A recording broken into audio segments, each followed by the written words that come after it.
Udah berapa kali kita pertemuannya?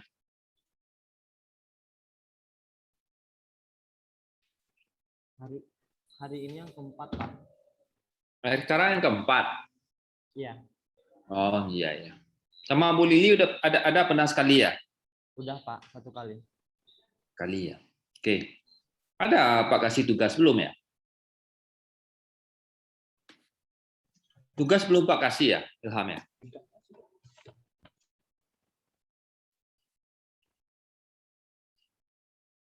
Ya, belum ya? Ada, Pak. Apa tugasnya Udah tuh? ada, minggu kemarin ada, Pak.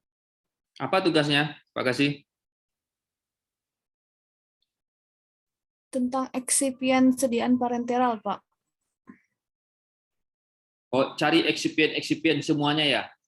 Iya, Pak, untuk sediaan parenteral. Nah, ya. Oke.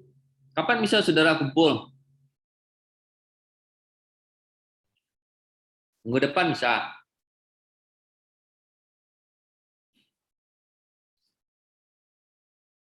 Bisa ya? Bisa, Pak. Oke. Nanti Ilham, tolong ingatkan Pak ya, minggu depan dikumpul semuanya ya tugasnya. Kalian masih di kampung sebagian atau udah di Padang semua nih?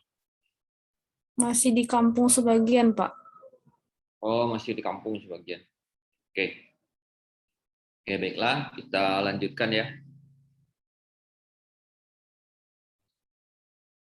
Jadi dalam membuat atau mendesain, memproduksi sediaan steril, kita juga perlu eksipien ya, sama seperti sediaan tablet, sediaan cair, sediaan semi solid yang non steril ya.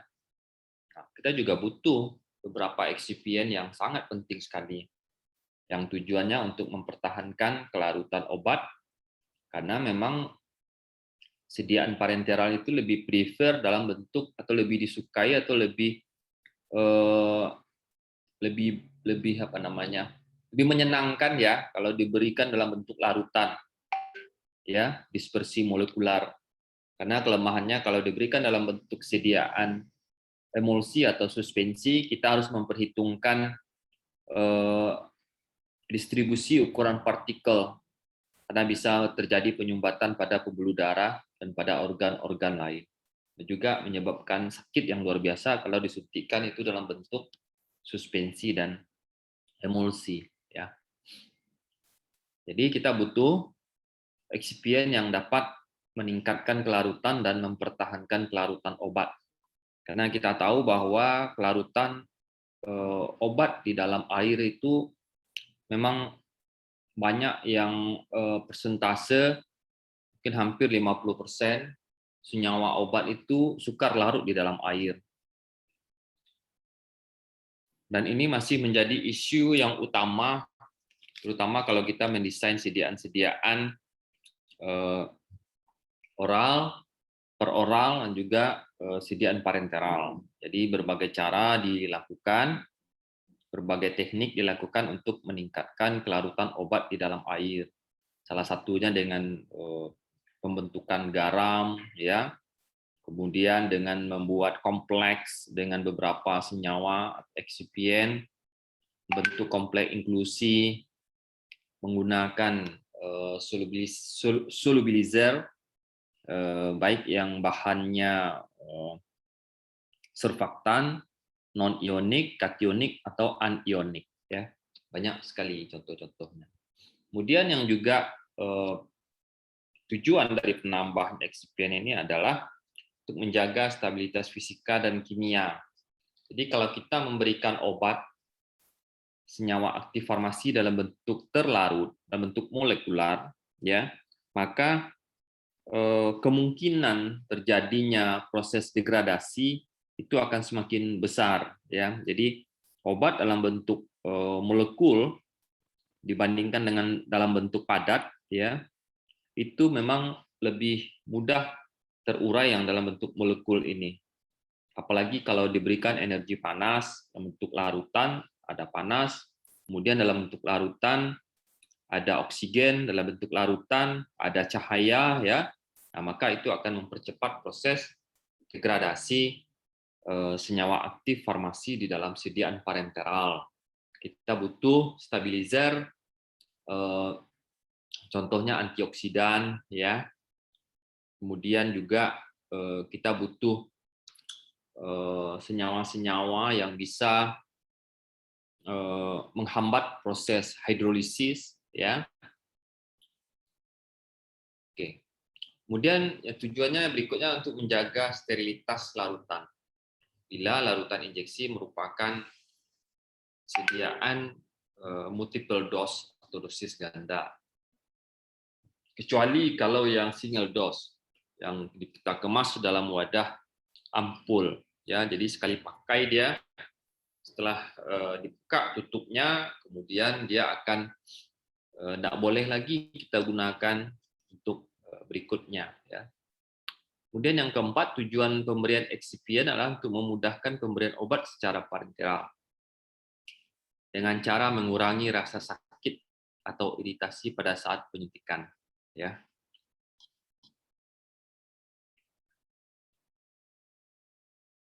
Nah, ini tugas saudara, tapi saya akan buat aja sekilas, ya. Contoh ininya. Yang pertama untuk meningkatkan kelarutan, ya. Untuk meningkatkan kelarutan ini kita bisa menggunakan pelarut campur atau co-solvent, ya. Kita gunakan yang mudah bercampur atau miscible dengan air. Ada beberapa eksipien yang digunakan dalam co-solvent ini, pelarut campur ini, ya, yaitu PEG 300, 400, propylene glikol, gliserol, dan etanol. Contoh senyawa-senyawa obat yang banyak diformulasi atau didesain dalam bentuk co-solvent ini adalah senyawa barbiturat, antihistamin, glikosida jantung. Jadi ketiga senyawa ini merupakan senyawa aktif farmasi yang sangat sukar atau practically insoluble in water, ya. Kemudian yang berikutnya membuat bentuk garam atau kompleks molekular, ya. Ini juga banyak digunakan, ya, teknik ini dengan menambahkan pembentuk garam, ya. Jadi biasanya kita membuat bentuk garam ini untuk senyawa-senyawa aktif yang bisa mengalami disosiasi. Misalnya asam lemah dan basa lemah, ya. Basa lemah contohnya atropin. Atropin basa itu bentuk basa, ya. Kalau direaksikan secara stoikiometrik dengan asam kuat, ya, dalam hal ini asam sulfat, maka dia bisa membentuk atropin sulfat. Nah, ini garam namanya, ya. Kemudian kalau senyawa-senyawa yang bersifat yang bersifat asam itu juga bisa, ya. Asam, misalnya asam mefenamat misalnya, ya. Asam mefenamat itu obat antiinflamasi non steroidal, asam lemah. Kalau direaksikan dengan basa kuat, contohnya natrium hidroksida, asam mefenamat akan berubah menjadi produknya sodium mefenamat namanya, ya. Itu juga mudah larut. Nah, tapi dalam perdagangan jarang sekali kita menemukan sodium mefenamat itu. Sekarang masih, kecuali kalau dalam bentuk terlarut, ya, dengan merubah pH, itu juga bisa asam mefenamat itu mudah larut, ya. Nah, tapi hasil penelitian, beberapa penelitian yang kita lihat di jurnal-jurnal internasional, salah satu teknik untuk meningkatkan kelarutan dan laju disolusi dari asam mefenamat itu dengan pembentukan garam, ya, garam. Nah, termasuk juga ketoprofen. Ketoprofen ini telah dibuat di industri, ya. Na atau sodium ketoprofen. Nah, kalau ketoprofennya kita larutkan dalam air, nggak mau dia larut, ya, karena sukar sekali larut dalam air, ya. Nah, di beberapa industri kalau mau membuat sediaan larutan parenteral, maka dibuat kombinasi antara ketoprofen dengan sodium ketoprofen, ya. Nah, ini banyak lagi contoh yang lain, pembentukan kompleks riboflavin dengan niacinamide, kafein dengan natrium benzoat, aminofilin dengan etilen diamin. Ya. Kemudian ini yang Pak bilang tadi, solubilisasi micelar dengan beberapa surfaktan anionik.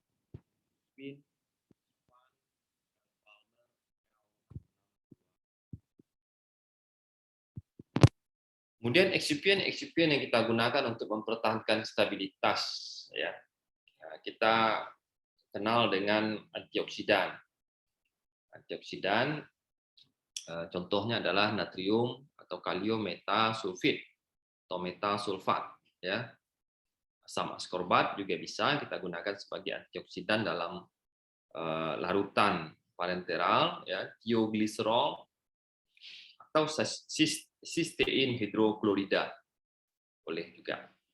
Kemudian yang penting juga untuk mencegah logam-logam berat ini menjadi katalisator, terdapat mengkatalisasi terjadinya reaksi autooksidasi dalam larutan injeksi dan larutan parenteral kita, maka kita bisa menambahkan pengikat logam atau istilahnya yang lebih kerennya itu chelating agent atau agen pengompleks.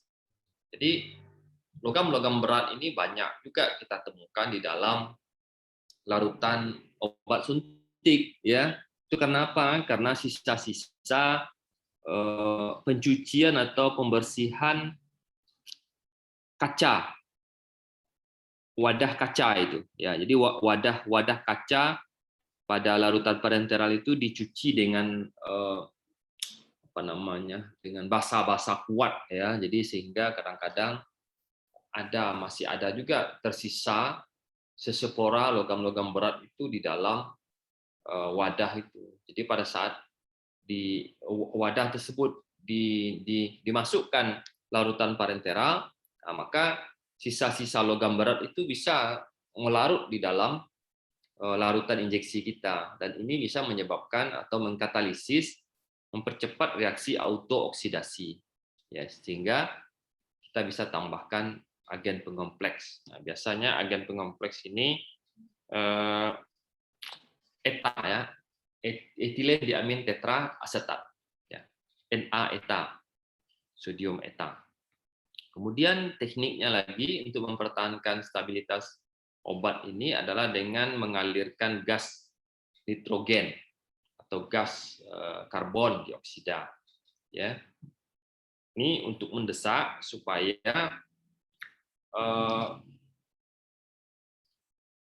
gas O2 itu, ya, bisa keluar dari dalam wadah, ya, dari dalam wadah.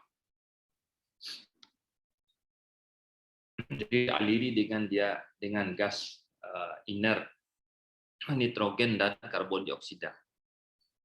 Kemudian kita juga bisa mempertahankan stabilitas obat dengan menambahkan larutan pendapar atau buffer solution, ya.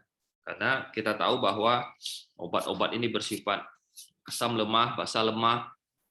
Kemudian ada juga yang bersifat amfoterik, ya. Sehingga banyak dari obat-obat yang asam lemah dan basa lemah ini yang memiliki stabilitas atau pH yang paling stabil dia di dalam larutan, ya. Sehingga itu tujuannya kita mempertahankan atau membuffer atau menyangga pH tersebut pada pH tertentu, ya. Nanti saudara waktu praktikum akan mengetahui, ya, ini kenapa ini si atropin sulfat ini di buffer dia pada pH sekian. Nah, karena kalau tinggi pH-nya maka dia akan mudah terurai, ya. Karena itu penting sekali kalau kita tidak mengendalikan stabilitas kimia dan fisika obat di dalam larutan injeksi, maka kalau pada saat akan digunakan dia kadarnya itu rendah atau kadarnya turun kurang dari 95% sesuai yang tertera pada etiket, maka obatnya sudah tidak memenuhi standar lagi, sehingga dosisnya itu tidak memenuhi standar untuk menghasilkan efektivitas terapeutik, ya. Jadi di substandar dia, ya. Kan obat itu baru akan memberikan manfaat, memberikan khasiat kalau diberikan pada dosis terapeutik. Ya, kalau di bawah dosis terapeutik, maka dia juga akan tidak memberikan efek. Tapi kalau di atas, jauh di atas dosis terapeutik, maka dia akan menyebabkan efek samping yang berbahaya dan malah sampai toksik dan menyebabkan overdose atau pasien meninggal bisa juga. Ya, maka itulah pentingnya belajar farmakokinetik dan biofarmasi. Ya. Oke, kemudian mempertahankan sterilitas. Ya.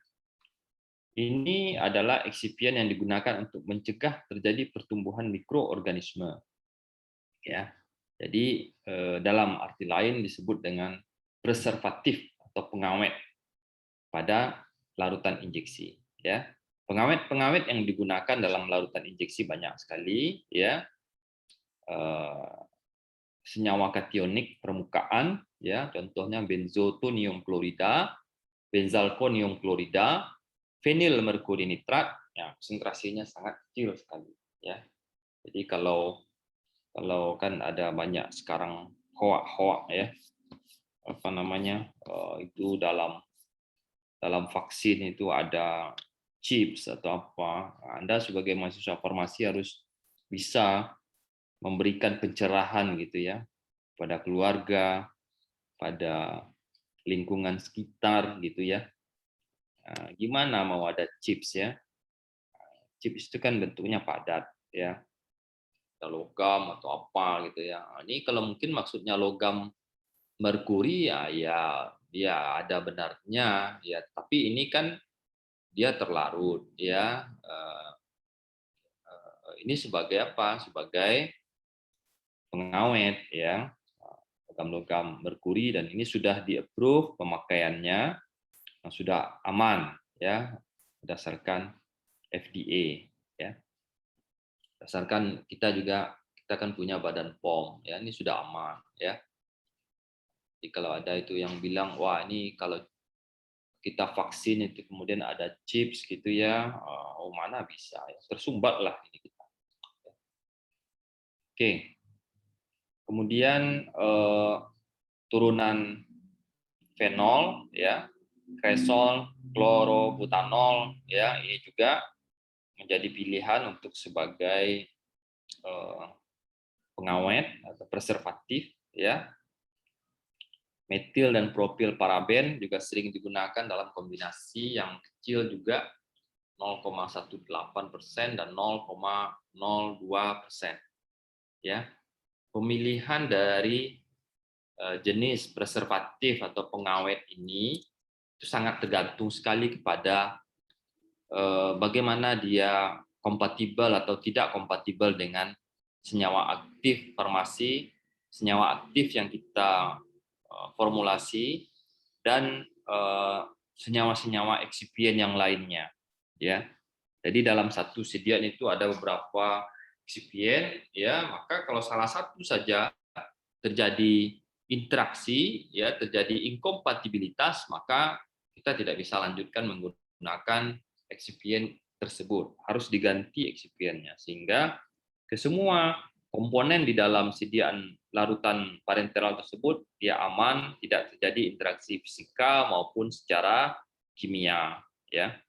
Kemudian yang juga sering digunakan turunan alkohol benzil alkohol pada konsentrasi 0,9%. Nah, ini masalah-masalah yang sering terjadi pada preservatif atau pengawet ini ya. Bisa terjadi absorpsi pengawet pada wadah dan penutup karet.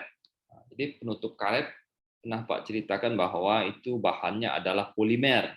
Ya, polimer dia mudah untuk mengabsorpsi senyawa-senyawa aktif ya. Kemudian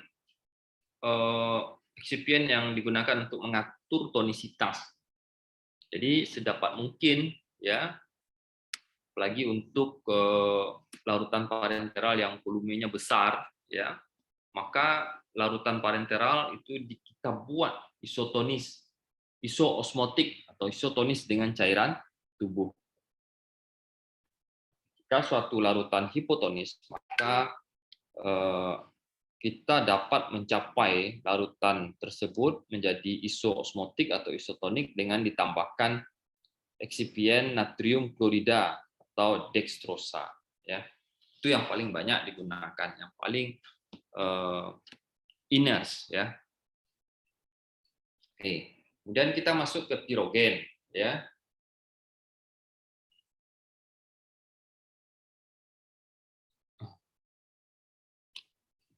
apa itu pirogen?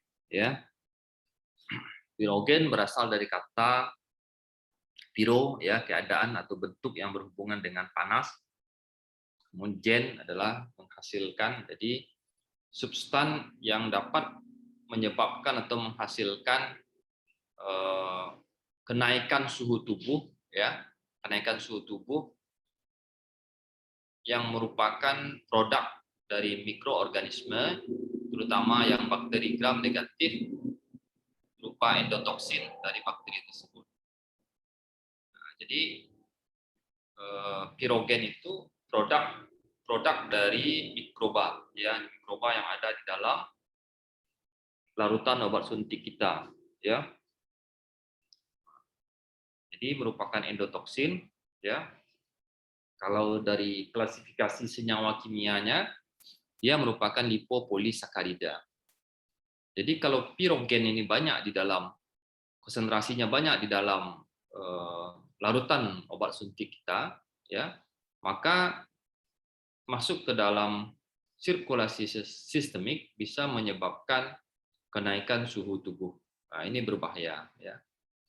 Kalau banyak terus pada pemberian infus, ya, kita tahu bahwa pada pemberian infus itu kan biasanya orang-orang yang termasuk darurat gitu, ya, emergensi, ya, penyakit yang parah-parah.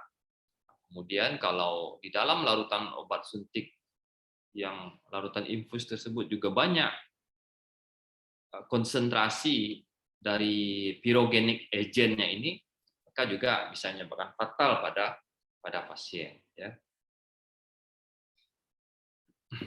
Apa-apa saja substan atau preparat yang harus bebas pirogen, ya. Aqua pro injeksi, larutan infus, antibiotik dalam garam organik, dan lain-lain, ya.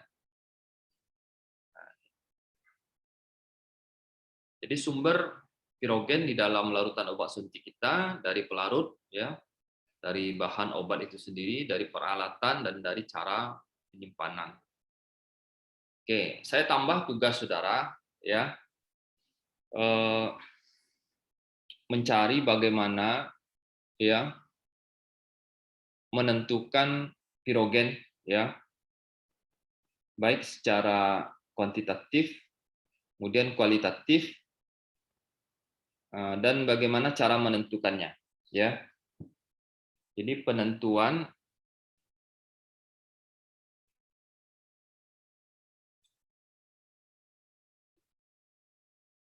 coba saudara cek di farmakope, ya, di buku-buku kompendia penentuan pirogen secara kuantitatif,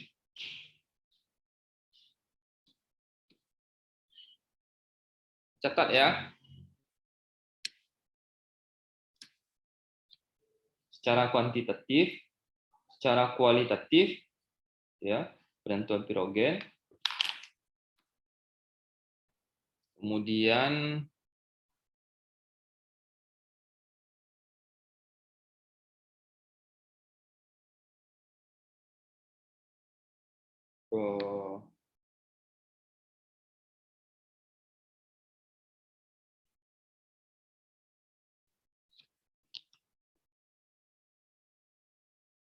secara kuantitatif, kualitatif,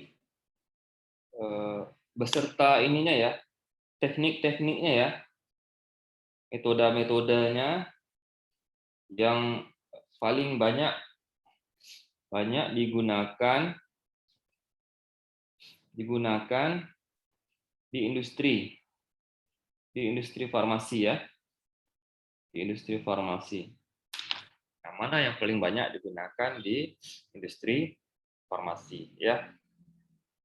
Nah, itu tambahan tugasnya untuk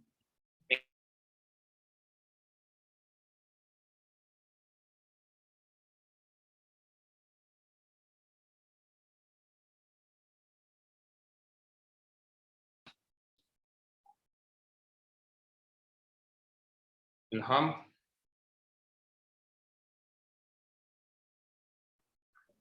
Ya Pak. Tugas yang minggu kemarin tuh Pak suruh pakai apa?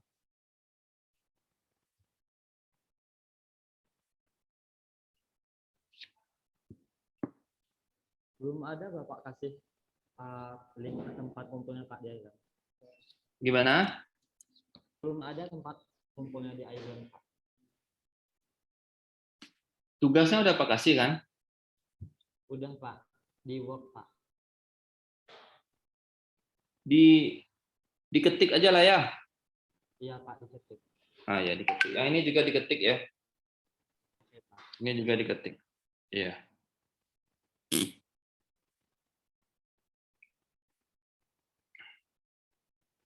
Oke.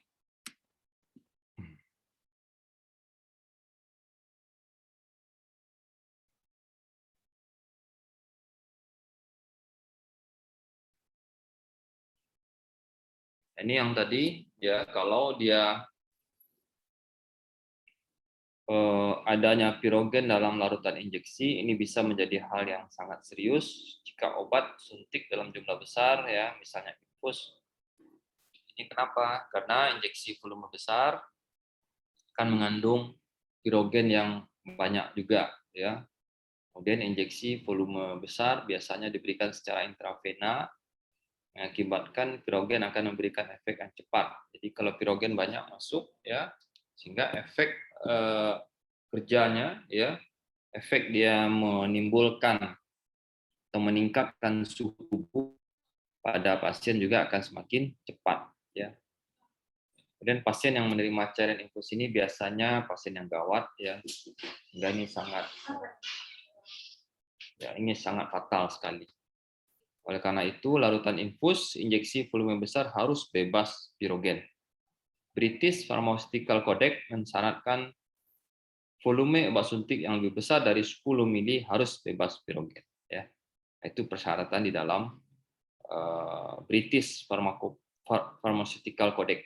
Jadi nanti kalian coba cari beberapa buku-buku kompendia untuk penentuan pirogen baik secara kuantitatif maupun kualitatif ya. Oke. Kemudian bagaimana cara menghilangkan pirogen ini dari larutan obat suntik kita ya? Dengan cara penyulingan untuk membebaskan pirogen dari air ya. Itulah makanya kita lakukan penyulingan bertingkat ya. Jadi Aqua Pro injeksi itu merupakan 2 kali sulingnya ya. Aqua Bides namanya ya. Bidestilata ya. Kemudian dengan cara pemanasan. Tapi dibutuhkan waktu yang sangat lama sekali. 6-8 jam, suhunya 120 derajat. Karena pirogen ini cukup tahan atau kebal pada pemanasan ya. Kemudian dengan menggunakan autoclave ya, ini waktunya bisa lebih singkat dengan menggunakan uap panas tapi suhunya 140 derajat Celcius. Dan untuk alat-alat atau bahan yang tahan pada pemanasan bisa kita gunakan oven ya. Jadi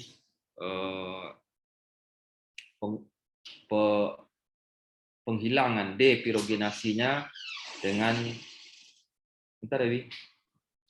menggunakan oven ya selama 30 menit. Selama 30 menit ya 250 derajat Celcius ya.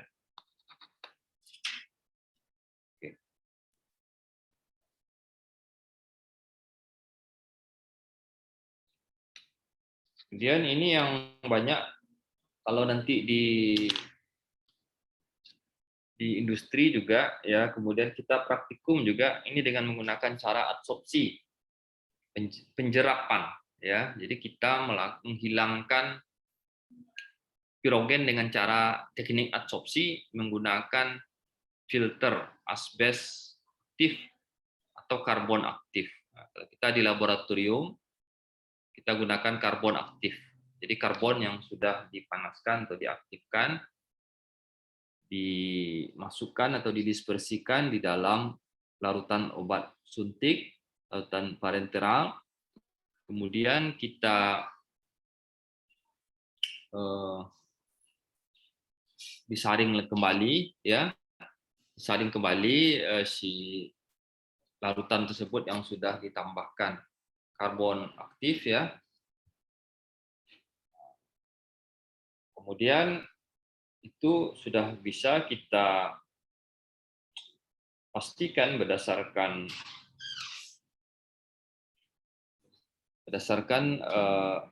pengalaman ini sudah bebas pirogen, dan tentu kalau di industri kan dicobanya lagi. Jadi digunakannya di proses kontrol, jadi pengujian pada saat proses, ya. Jadi kalau pirogen ini memang masalah besar nih. Oke, saya akan masuk ini, ya. Bagaimana cara mendesain atau memformulasi, ya, small volume parenteral, ya. Ini kemarin kan sudah nih, ya. Di produk-produk parenteral volume kecil ini bisa kita klasifikasikan ke dalam berapa nih? 6 klasifikasi ini, ya. Ada yang merupakan produk-produk sediaan farmasi, bisa dalam bentuk larutan, suspensi, emulsi, dan serbuk yang direkonstitusi berupa freeze drying, ya. Kemudian produk-produk biologis seperti vaksin, ya, toksoid, ekstrak biologis, ya. Kemudian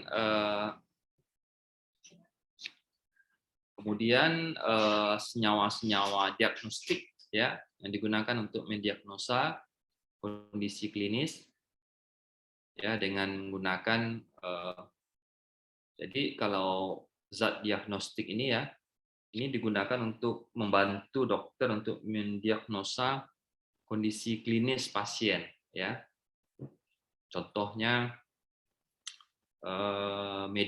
media X-ray kontras, zat-zat warna. Jadi ada tuh zat-zat warna itu yang disuntikkan, ya, untuk melihat bagaimana kondisi klinis dari pasien, membantu, ya.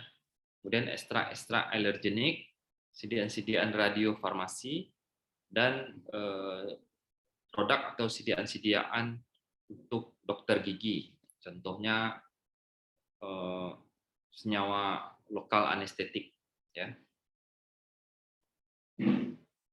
Nah, ini adalah alur atau bagan flowchart dari proses manufaktur sediaan parenteral volume kecil, mulai dari market inventory, ya, kemudian project sales, ya, kemudian dari orang pemasaran itu kan nanti akan melaporkan kepada bagian plant, bagian pabrik, ya, untuk mengidentifikasi, ya, apa-apa saja yang saat ini dibutuhkan dan berapa jumlah volume dari batch yang dibutuhkan untuk diproduksi pada tahun berikutnya.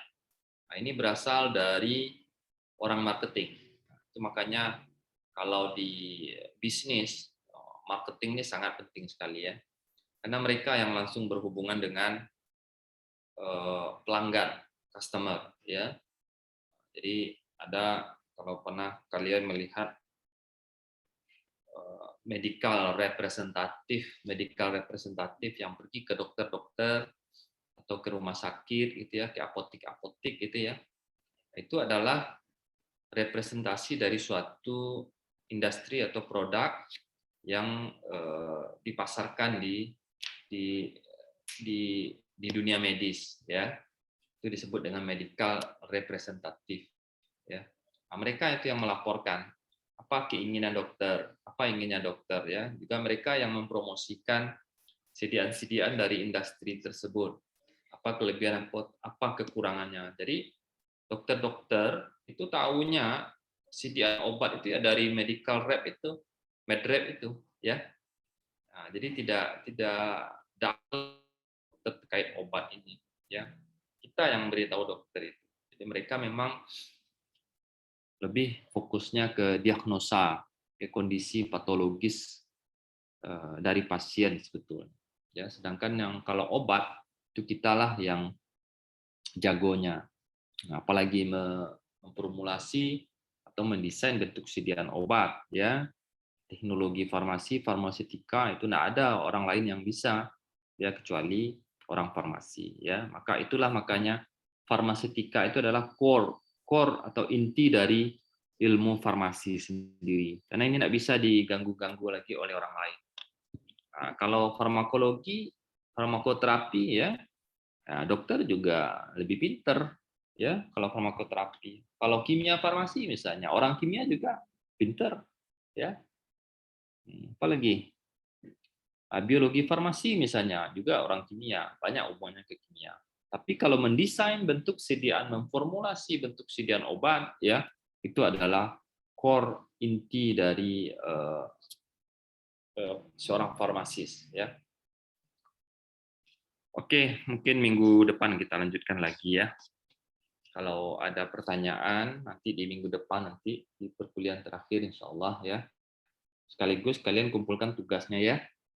Tugasnya 2 tadi, ya, harus tahu semua, ya. Nggak ada nanti nggak tahu Pak, ya. Nanti saya cek tugasnya nanti. Oke, mungkin itu saja.